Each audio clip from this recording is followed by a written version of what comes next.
शाम्ब शिवाय नमः। ओम शाम्ब शिवाय नमः। गौरी शंकर महादेव की जय हो। जगत जननी माँ पार्वती की जय हो।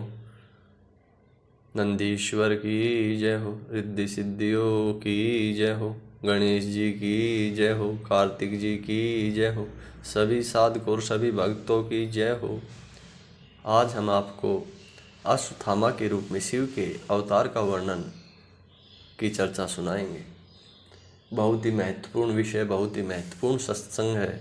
सभी साधक और भक्त आनंद पूर्वक इसे सुने।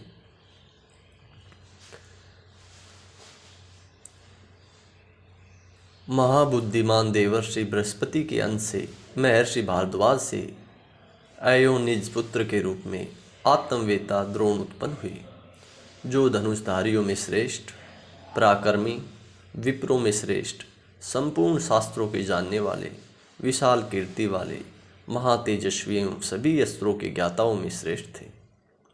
जिन द्रोण को विद्वान लोग धनुर्विद्या में तथा वेद में पारंगत, वरिष्ठ, आश्चर्यजनक करने वाला और अपने कुल को बढ़ाने वाला कहते थे, वे अपने पराक्रम के अभाव से कौरवों के आश्चर्य थे और उन कौरवों के 6 महारथियों में प्रसिद्ध थे।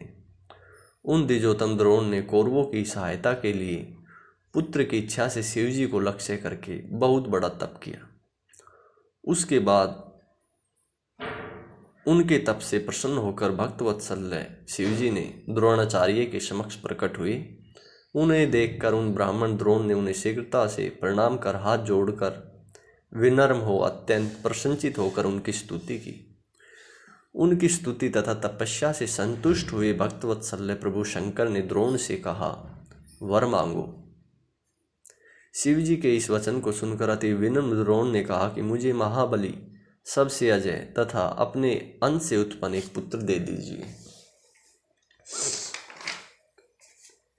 द्रोणाचार्य का यह वचन सुनकर कौतुक करने वाले परम शुभकारी शिवजी ने ऐसा ही होगा यह कहा और वे अंतर्ध्यान हो गए।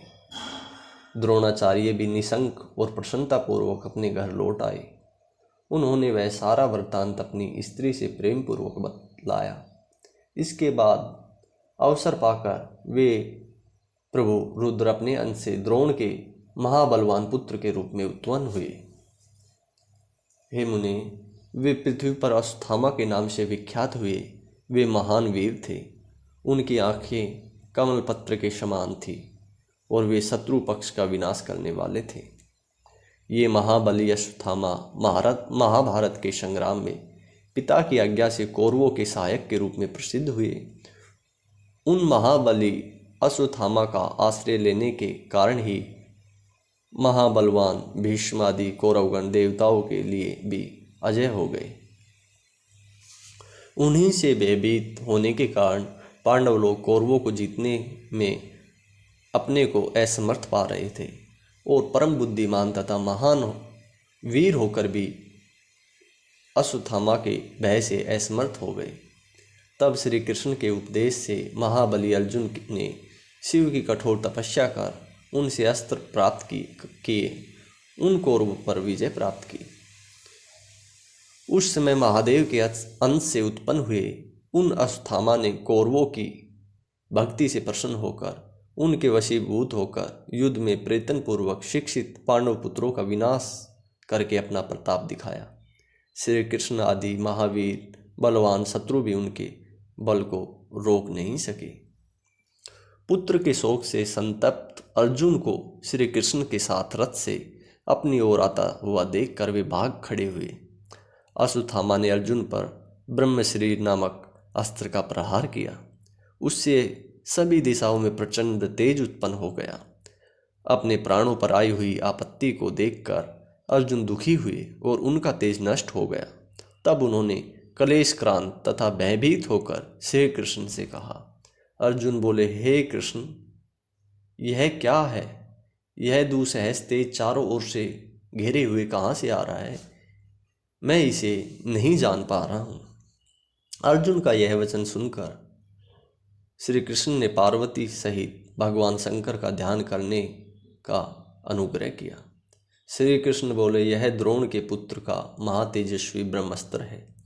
इसके समान शत्रुओं का घातक कोई दूसरा अस्त्र नहीं है, ऐसा जानना चाहिए।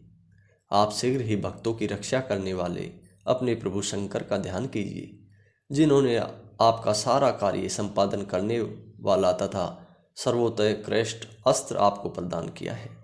आप इस अस्त्र के परम तेज को अपने सेवा अस्त्र के तेज से नष्ट कीजिए।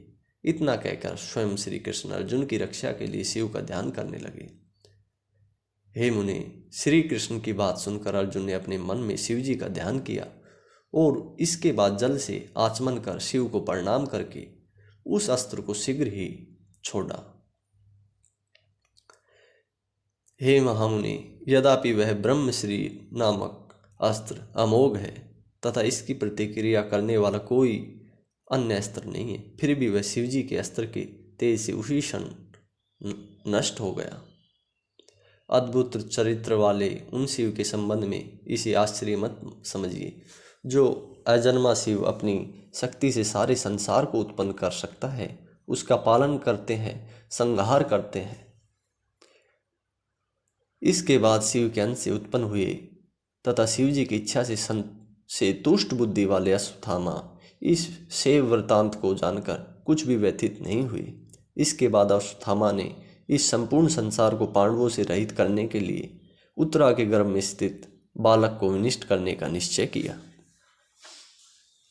तब उस महाप्रभावशाली ने महातेजस्वी तथा अन्य अस्त्रों द्वारा रोके न जा सकने वाले ब्रह्मास्त्र को उत्तरा के गर्भ पर चलाया।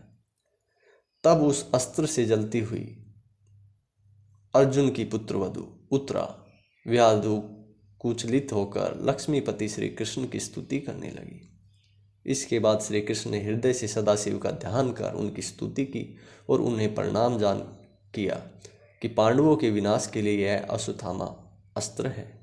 उन्होंने शिव की आज्ञा से अपनी रक्षा के लिए इंद्र द्वारा प्रदत्त अपने महातेजस्वी सुदर्शन चक्र से उसकी रक्षा की। शंकर की आज्ञा से उन महाशिव श्री कृष्ण ने गर्भ में अपना स्वरूप ही धारण किया। यह चरित्र जानकर अश्वत्थामा उदास हो गई। इसके बाद प्रसन्नचित्त महाशिव श्री कृष्ण ने अश्वत्थामा को प्रसन्न करने के लिए सभी पांडवों को उनके चरणों में गिराया। तदंतर प्रसन्नचित्त द्रोणाचार्य के पुत्र अश्वत्थामा ने श्री कृष्ण ने समस्त पांडवों पर अनुग्रह करके प्रेम पूर्वक उन्हें अनेक प्रकार के वर दिए। हे तात, इस प्रकार अश्वत्थामा के रूप में पृथ्वी पर अवतार लेकर भगवान शिव ने अत्यंत उत्तम लीला की। त्रिलोक्य को सुख देने वाले महापराक्रमशाली शिव अवतार अश्वत्थामा आज भी गंगा तट पर विद्यमान है। इस प्रकार मैंने आप सभी से शिव जी के इस पावन पवित्र चरित्र को कहा है, जो अश्वत्थामा के रूप में भगवान स्वयं प्रकट हुए थे।